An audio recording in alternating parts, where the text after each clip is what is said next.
nico gituma muri Eklezia Katolika ku isi yose musanga ubusaserdoti, ubufurere, ububikira butangwa muri aya mezi y'ukwindwi n'ukumunani. Mu bihugu vya Buraya haraho bitangura mu kwa gatandatu. Ariko kandi si ivyo gusa, hari n'ubundi butumwa bukunda gutangwa muri bene aya mezi, ubutumwa bw'abakristu bahabwa isakramentu ry'ikonfirmasiyo. Usanga muri aya mezi y'ukwa gatandatu, ukwindwi n'ukumunani. Nico gituma aya mezi na mezi y'ubutumwa. Mu nyigisho rero nabateguriye, inyigisho y'uno munsi nayise muzombera ivyabona. Muzombera ivyabona. Nkaba nashimye kuyitegura kubera yuko uno munsi usanzwe ari umunsi mukuru wande, ivuka rya Yohani Batista. Yohani Batista nawe nk'uko babibasomeye muri Injili ya Yohani, mwumvise bavuga ko yaje nk'icabona. Yaje nk'icabona kivugira umuco.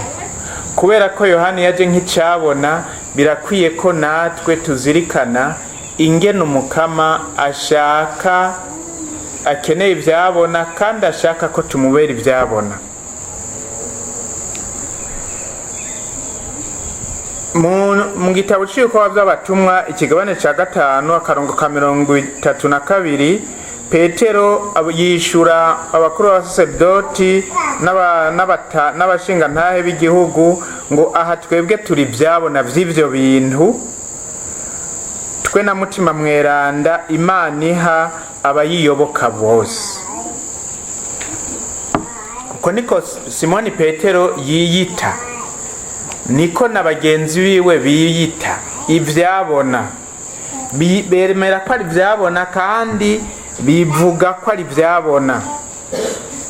Ivyabona navyo, icabona naco ni gishinga intahe y'ivyo cabonye. Umuntu wese rero yitwa ko amenyesha inkuru nziza canke yitwa ko ari umwigishwa wa Yezu Kristu abicabona. Tukaba tuzi yuko uwabatijwe wese Yezu Kristu ashaka kwaba uwumenyesha inkuru nziza yiwe.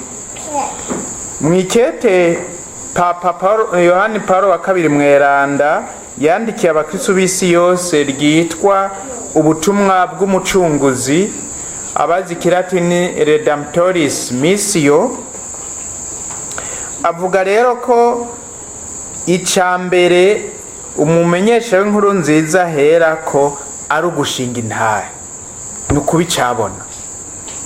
Kubicabona, kubaho nk'icabona. Kuko avuga ngo mu nomero ya 40 ngo abantu b'iki gihe bemera ivyabona gusumba abigisha, bemera ababaye mu bintu gusumba ababinonosoye n'ubwenge bwabo, bemera ubuzima n'ibikorwa biboneka gusumba amajambo. Nico gituma icambere c'intanguriro mu vyerekeye kubicabona n'ubuzima bw'umenyesha inkuru nziza bugaragaza uburyo bushasha bwo kubaho. Intanguriro yo kubicabona n'ubuzima bw'umumenyesha w'inkuru nziza bugaragaza uburyo bushasha bwo kubaho. Kwari kugaragaza uburyo bushasha bwo kubaho rero, turashobora, Yohani Batista arashobora kutubera karorero kingene natwe dushobora kuba ivyabona. None Yohani Batista ico twomwigira ko ni iki? Reka dufate ibintu bibiri twokwigira kuri Yohani Batista: akaranga kiwe n'ubutumwa bwiwe. Ubwa mbere akaranga, ubwa kabiri ubutumwa. Ubwa mbere rero akaranga ka Yohani Batista. Mbe Yohani Batista yarangwa n'iki? Umunsi umwe inama nkuru y'abayuda yaramurungikiye abaza kumubaza. Biri mu Injili ya Yohani ikigabane ca mbere kuva ku murongo w'19 ngo ngiyi rero intahe Yohani yashinze hamwe abayuda bamurungikira abahereza nkuka n'abarevi bavuye Yerusalemu ngo bamubaze bati urinde. Nawe bamubaje ngo urinde ni nkuko umaze atizana karanga muntu yawe urinde. Nawe abivuga uko biri ntiyabihakana, ababwira ukuri ati jewe sindi Kristo. Baramubaza rero bati urinde. Ubaye Eliya? Yishura ati eka sindiwe. Uri wa muhanuzi? Abishura ati oyaye. Nabo baramubwira bati none urinde tukaboneraho iryo tuja kwishura badutumye, none wewe wiyitande? Avuga ati jewe ndi ryajwi ry'usemerera mu bugaragwa riti nimugorora inzira y'Umukama, kumwe umuhanuzi Izaya yabivuga. Abari bamutumye rero barabo mu bafarisayo, bongera rero bamubaza bati ni kuki none ubatiza utari Kristo, ntube Eliya, ntube na wa muhanuzi? Yohana bishura ati jewe mbatirisha amazi, ariko muri mwebwe hari uwundi mutazi, niwe agiye kuza mu nyuma zanje, sinkwiye no gupfundurira imigozi y'inkweto ziwe. Ibyo byose byabereye i Betaniya hakurya y'uruzi Yorodani aho Yohani yabatiritsa. Nguko uko Yohani yavuze akaranga kiwe. Ikibazo bamubajije cyari cyo kumaza akaranga kiwe icyari. Abatumwe sabari bo bose, abatumwe ni abasaserdoti n'abarevi, abahereza nkuka n'abarevi bavuye ntibari bavuye Yerusalemu. Murumva icari cyo umusaserdoti n'umurevi avuye Yerusalemu, sico kimwe n'umukristo avuye mu bwiza. Umusaserdoti cyangwa umureviti ubwa mbere bari abantu bafise ubwenge n'icubahiro mu gihugu. Noneho ababo n'abavuye Yerusalemu, no kuvuga abavuye ku mugwa mukuru mu gisagara ceranda. Sabari bo bose rero nibo batumwe kubaza Yohani icari. Igituma atumwa kumazi icari biranatangaje, kuko mu bisanzwe kubona inama nkuru y'abayuda ituma kubaza uwo muntu icari si ibintu bisanzwe. Kubera iki batumye kubaza uwo muntu icari batatumye kubaza uwundi wese? Nuko Yohani ubuzima bwiwe bwari buteye ibibazo. Ukuntu Yohani yari ameze, ukuntu yari abayeho, byaratera ibibazo abantu. Kuki? Hari ibintu bitatu Yohani yisangije byatuma abantu bamugira ku ibibazo. Icambere, Yohani yari umuhungu w'umuhereza nkuka. Se wa Yohani murazi ko yari umuhereza nkuka, yitwa ngo iki? Zakariya yari umuhereza nkuka. Ora abahereza nkuka, umuhereza nkuka yavyara abahereza nkuka. Abahungu bose nabo bari abahereza nkuka. Mugabo Yohani aho kuja gukora ibikorwa by'ubuhereza nkuka, ahitamwe ubundi buzima. Kandi ku umuhereza nkuka byari bifisa akarusho nakunguko gakomeye, kuko icicumi cyose wararo. Icicumi cyose wararo. Ivyerano vya mbere abantu bose bazanye wararonkako. Ishikanwa ryose rishikaniwe Imana wakura kw'icicumi. Uri umuhereza nkuka. Kubana rero Yohani aheba ibyo bintu akaja kuba mu bugaragwa, byatumye abandi baheza nkuka bibaza ibibazo. Twebwe si twe tubona turu yakirageze ngo tugende, none nawe yabihebye. Ico ni cambere cyatuma bagira ibibazo.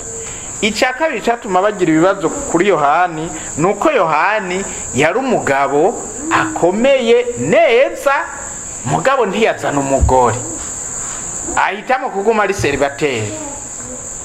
kandi célibataire w'ibihe byose. Kuko abacélibataire sa ibihe byose. Hariho umukobwa muri meri bavuze ngo mademoiselle êtes-vous célibataire? Oui, de temps en temps. Hariho abari célibataire de temps en temps.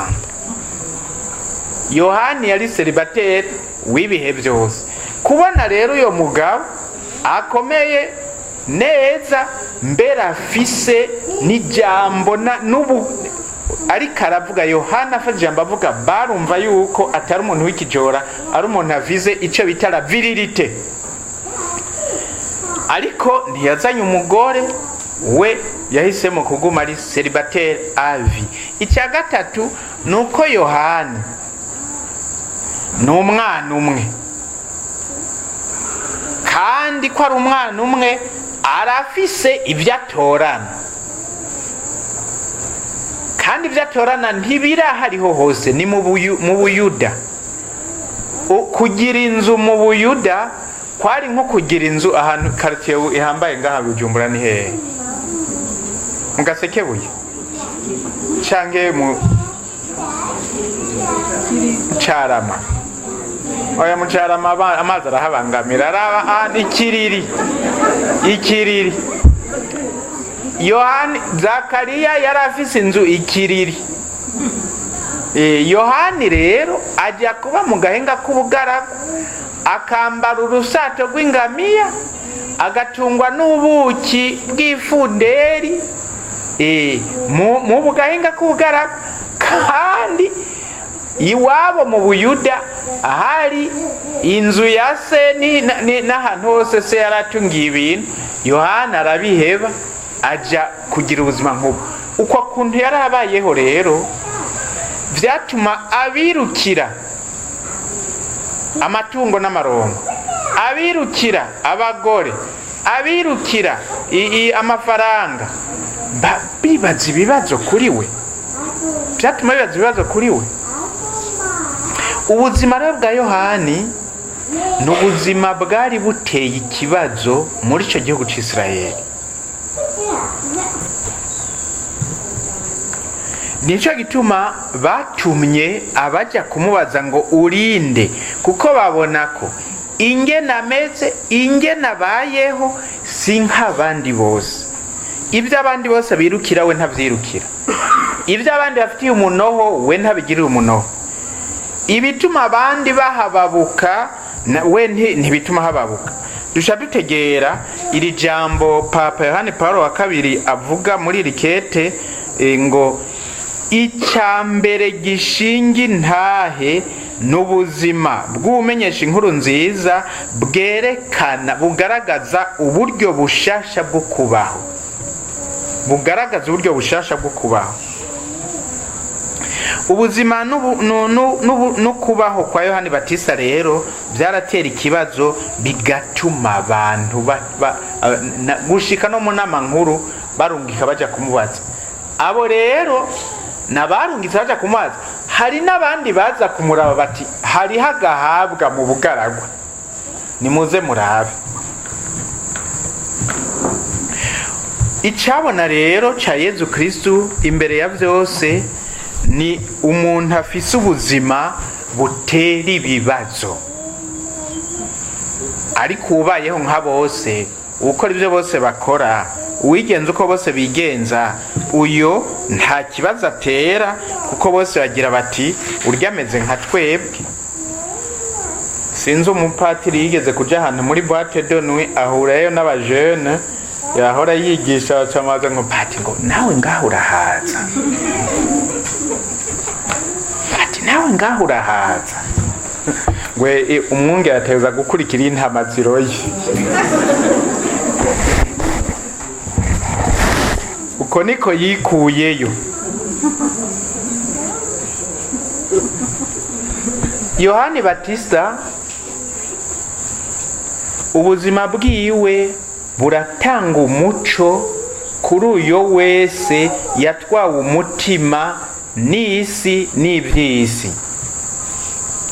N'akarorero keza ku bantu b'ibihe byose, cyane cyane abantu b'ibihe byacu. Ibihe byacu dusanga abantu benshi bemera guta ubuntu, bemera guta ubwoko kugira ngo baronke amafaranga n'andi matungo n'amaronko. Nicyo gituma ukugira umunsi mukuru w'ivuka rya Yohani Batista nukugira umunsi mukuru w'ivuka ry'icabona nyacyo ca Yezu Kristo, kandi nukugira ngo natwe Eklezia ishaka ko natwe dukura akarorero kuri ico cabona kugira ngo natwe dushobora kuba ivyabona. Igihe rero uhuye n'abantu bakubwira ngo mbega wewe kutagira nkatwe, wewe kutigenza nkatwe, wewe kutambara nkatwe, wewe kudatambuka nkatwe, kutarya nkatwe, kutanywa nkatwe, wewe ni wewe witoreye ico ushaka kuba. Ugomba kuba icabona ca Yezu Kristo, uremera ubuzima bwawe bugatera ibibazo. Dushaka rero kuba ivyabona vya Yezu Kristo,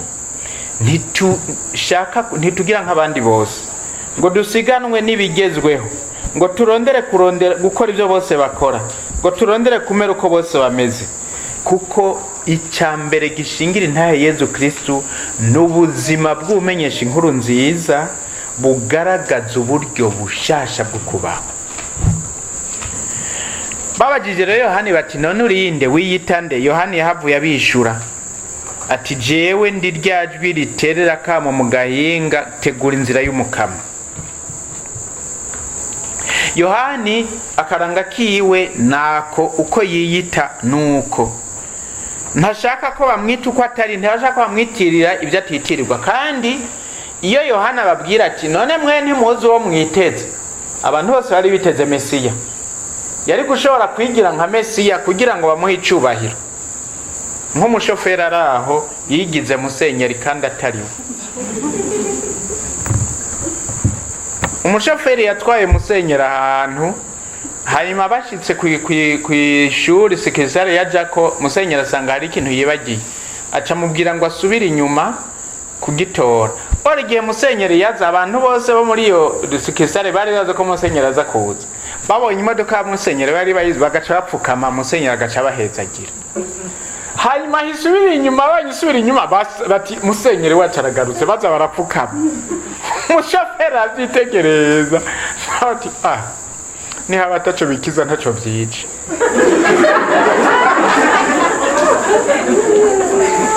Ni haba ataco bikiza kizima ataco vyica.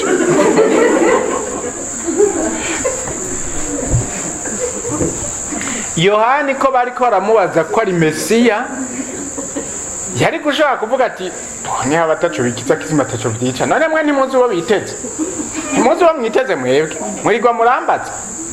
Yohani ntiyashatse ko bamufata uko atari, ntiyashatse kwitirira uko atitwa, ntiyashatse ko bamuha icyubahiro kitari gwiwe.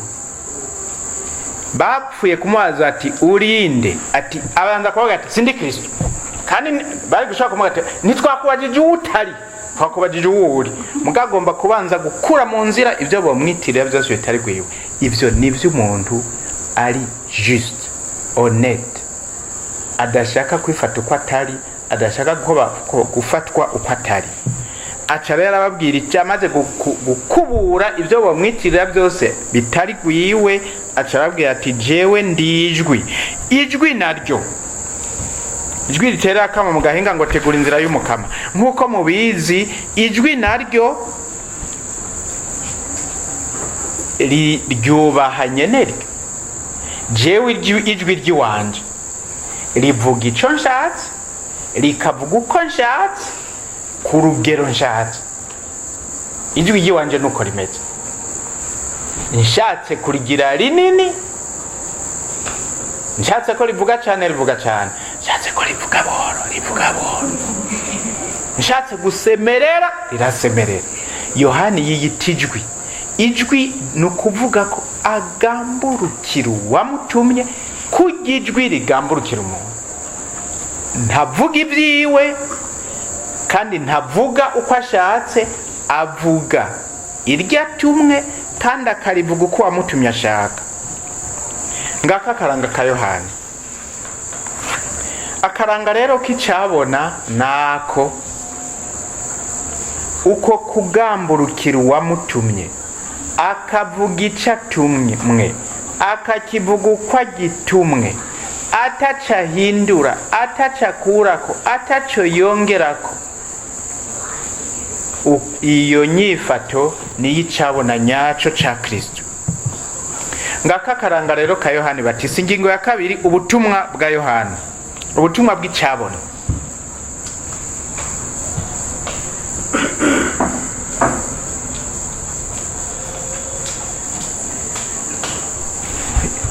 Yohana afise ubutumwa.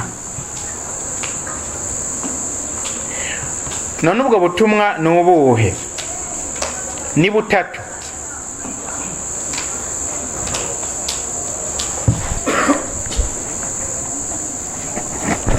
Gukora ngo Kristo amenyekane, kwihweza Yezu no kwerekana Yezu. Gukora ngo Yezu amenyekane, kwihweza Yezu no kwerekana Yezu.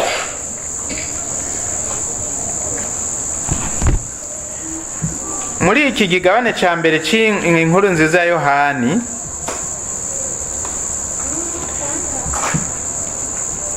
bahejeje kumubaza ngo none ni kuki ubatiza utari Kristo, ntube Eliya, ntube na wa muhanuzi? Inyishu nyayo tuyisanga mu kigabane ca 30 mu karongo ka 31, ahavuga ngo uwo niwe navuze aho nagira nti mu nyuma zanje haza kuza umuntu anduta kuko ntarabaho yariho, na jewe sinari ndamuzi, yamara naje kubatiza mu mazi ngo amenyekane muri Isirayeli. Naje kubatiza mu mazi ngo amenyekane muri Isirayeli. Ngubwo ubutumwa bwa mbere bwa Yohani, nukubatiza mu mazi kugira ngo Kristo amenyekane muri Isirayeli. Yohani ntabatiza ngo yimenyekanishe wenyene, nta propaganda yiwagira, nta publicité yiwagira. Yohana batiza kugira ngo Kristo amenyekane muri Isirayeli. Abatashobora gutegera igituma batiza, kandi kubatiza vyari ivy'Imana.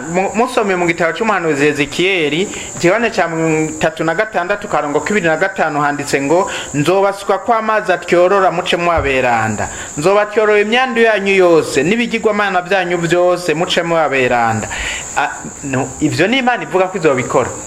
Ntibategera rengene Yohani yobatiza agasuka amazi ku bantu ngo batyorogwe icumuro kandi atari Kristo. Nawe rero ababwiye ati jewe sindi Kristo, jewe ndabigira kugira ngo Kristo amenyekane muri Isirayeli. Ngiyi imvo yibatisimu Yohana atanga, ngiyi imvo y'igikorwa Yohani akora. Kubera ico rero duca twumva ko Yohani ntabona neza gusa karanga kiwe, arabona neza kandi ubutumwa bwiwe. Arazi neza karanga kiwe, ntiyiyita uko atitwa, ntiyifata uko atari. Igikorwa ciwe naco arakizi neza, n'intumbero yacu no kugira ngo Kristo amenyekane muri Isirayeli. Ivyo rero biratwigisha natwe kumva Yohani yabatiza kugira ngo Kristo amenyekane muri Isirayeli, kw'intumbero y'igikorwa ciwe yari iyo. Bidufasha natwe kumenya ukubi cabona ca Kristo, ingene bica bidushikana guha intumbero ibyo dukora.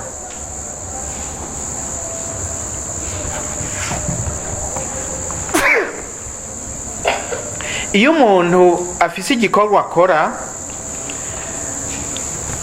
ico gikorwa aragiha intumbero wenyene canke akagikora mu ntumbero y'uwakimutumye.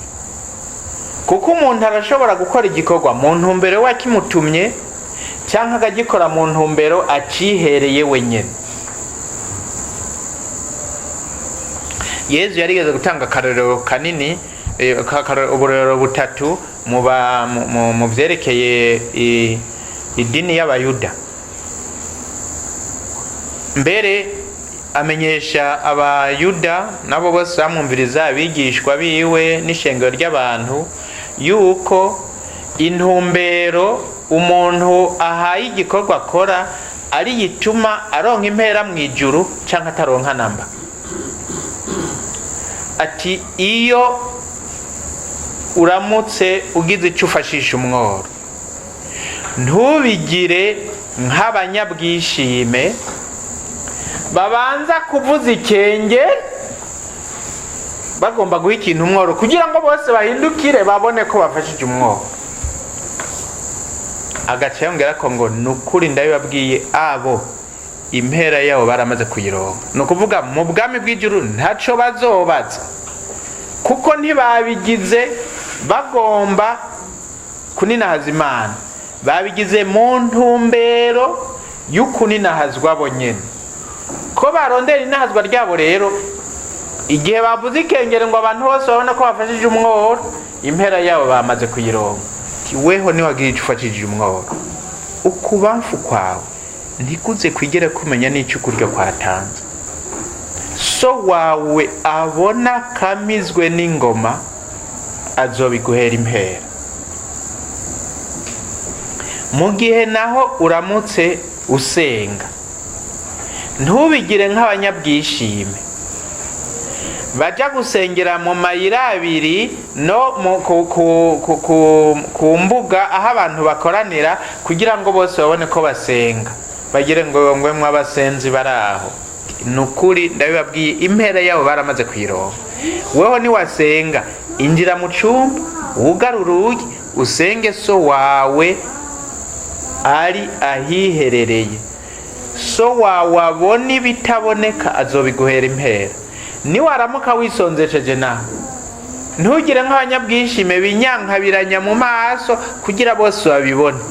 Wewe niwisonzesha, inogereze mu maso wipesure. Icyo kwipesura nije ndakivuze uko Yesu sivyo yavuze ati yavuze ati ni wiyoge wisige neza mu maso kugira ukwisonzesha kwawe kumenywe na so wawe wo mwijuru. So wawe abona ibitaboneka azobiguhe. Murumva rero ndiko ndavuga ko igikorwa nkora gishobora kugira intumbero cahawe n'uwantumye canke intumbero yahawe na jewe. Murumva ico nashatse kuvuga. Yohani rero avuga ati jewe mbatiza kugira ngo Kristo amenyekane muri Israeli. Nanje nawe ibyo dukora turashobora kubikora ngo Kristo amenyekane muri Israeli cyane kugira ngo twe nawe tumenyekane muri Israeli. Mwambonye?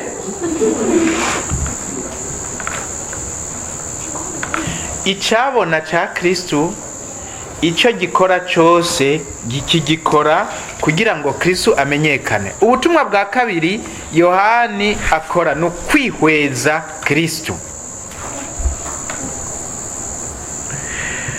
Muri iki kigabane ca mbere akarongo ka 29 na 35 dusanga Yohana aguma yihweza Yezu. Bukeye akarongo ka 29 bukeye Yohani abona Yezu aje amugana, acavuga ati ngurya umwagazi w'Imana, ngurya ukura igicumuro c'isi. Uwo niwe navuze aho nagira nti mu nyuma zanje haza kuza umuntu anduta kuko ntarabaho yariho.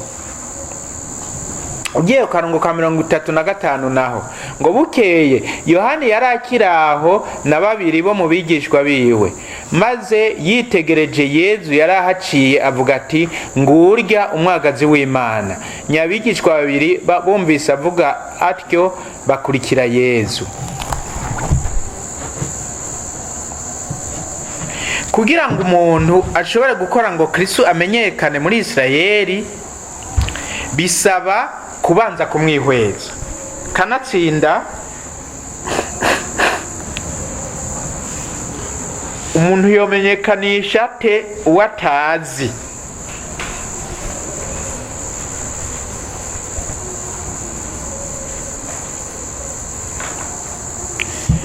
bukeye yohani abona yezu. Bukeye yohani yihweje yezu yari ahaciye. Womenga yohani abanza kwihweza yezu igihe cyose. Ibyo bihe bibiri batwereka bitwumvisha ingene uwatorewe kuba icabona c'umuco abanza wenyene kwihweza uyo muco imbere y'ukushingira intahe. Abanza wenyene kwihweza yezu imbere yo kuba icabona ciwe. Aha rero harakomeye kuko niho hari itandukaniro hagati y'icabona n'umuntu w'imvuzi gusa. Ikigira icabona aho kuba icabona bihera naho nyene.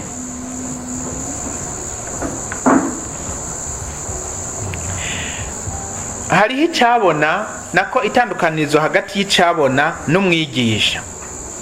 Umwigisha aza kubwira abandi ibyo yiyumviriye.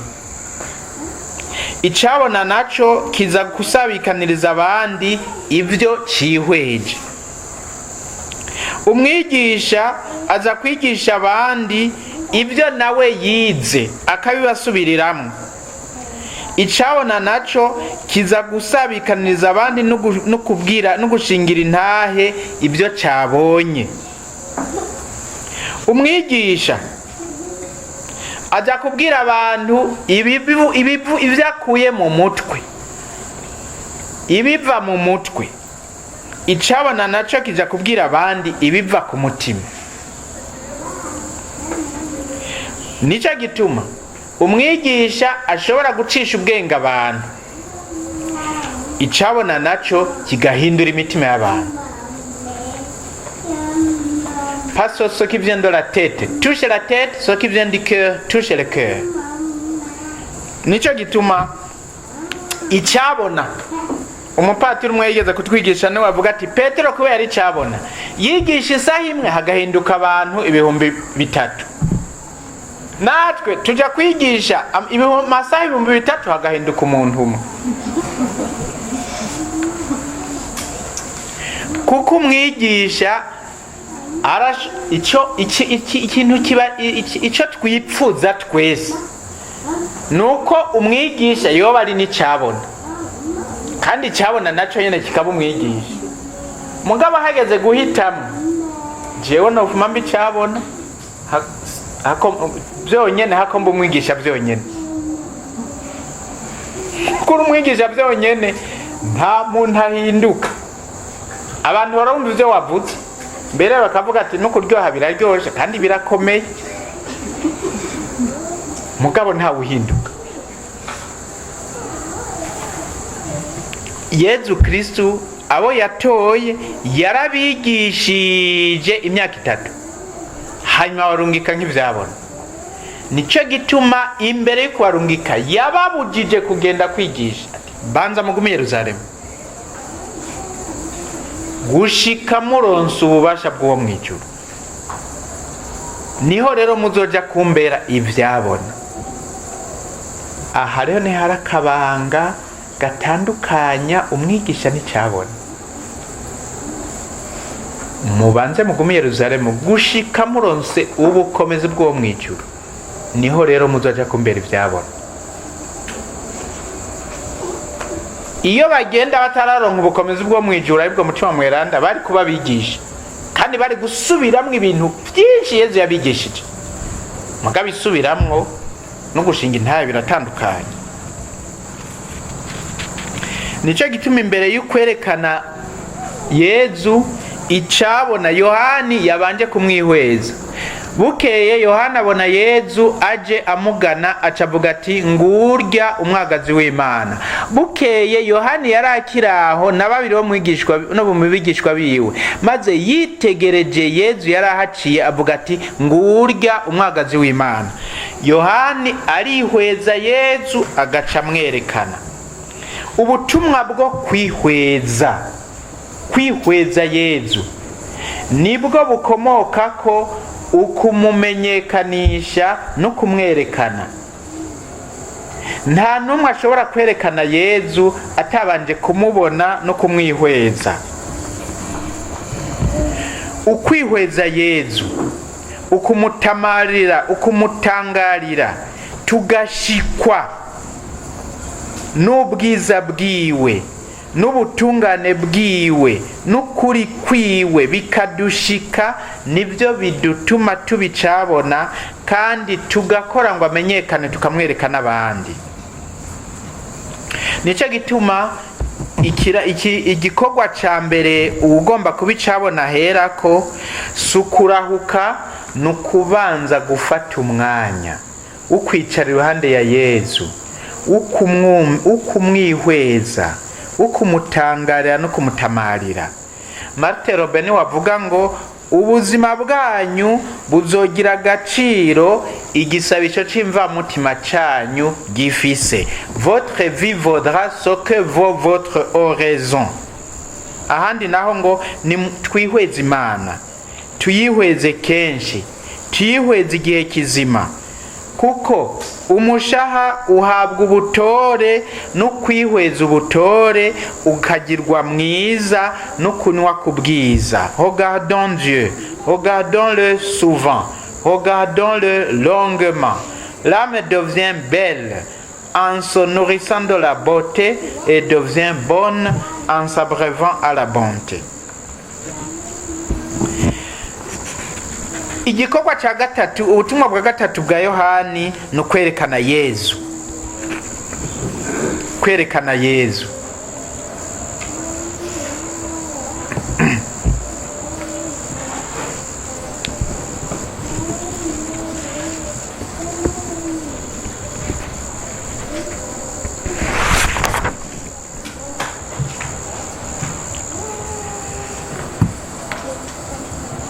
Bukeye Yohana abona Yezu amugana, acavuga ati ngurya umwagazi w'Imana, ngurya ukura igicumuro c'isi. Bukeye Yohani yarakiraho na babiri bo mu bigishwa biwe, maze yitegereje Yezu yarahaciye, avuga ati ngurya umwagazi w'Imana. Nta kindi gikorwa afise, nukuza arihweza Yezu yongera amwerekana, amwihweza amwerekana, amwihweza amwerekana, amwihweza amwerekana. Ubuzima bwa Yohani nta kindi abukoresha atari ukwihweza Yezu no kwerekana Yezu. Ni ikintu gikomeye kucabona, kuko icabona mu bisanzwe nico kumenyesha abantu bose ukuri kw'ibyo cabonye. Uko kuri nako n'umupersona ni Yezu Kristo. Nico gituma Yohani aguma yihweza Yezu, yerekana Yezu. Iteka rya Yohani ryabaye iryo. Mu bandi bahanuzi bose niwe yashoboye kwerekana uw'abandi bagiye barabura barahamu. Wewe yabona ngo uyo mwami ndamubona mugabo aracari kure, ndamushishoza mugabo aracari kure cyane. Yohani uw'abandi bihweza ari kure cyane yaramwerekana ati ngurya. Abigishwa babiri bumve avuze ngo ngurya umwagazi w'Imana, bacakurikira Yezu. Kandi Yohana ashaka ko bose bazamukurikira, bose bamukurikira. Ubuzima bw'icabona nico bugenewe, kandi twese twatorewe kuba ivyabona. Ushaka kuba icabona nawe nta kindi aberaho atari uko abantu babona Yezu.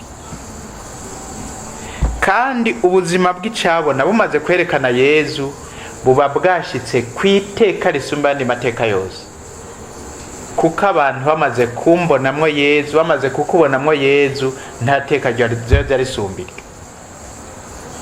Mugabo hari abashaka ushaka ko bamubonamwo Michael Jackson, hari undi ashaka ko bamubonamwo Queen canke sinzi umu star w'umugore, sinzi abagezwe ko ubu.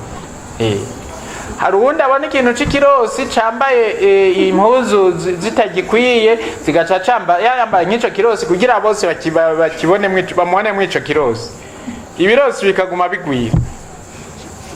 Iteka ryacu nuko abantu batubonamo Yesu, niryo teka risumba andi yose, kandi ubuzima bwacu nico bwagenewe, kuko Imana yaturemye kugira ngo bayitubonemwo. Ngubwo ubutumwa bw'icyabona. Akaranga ka Yohani ngako, ubutumwa bwa Yohani ngubwo, akaranga natorewe ngako, ubutumwa natorewe ngubwo. Imana imenahazwe.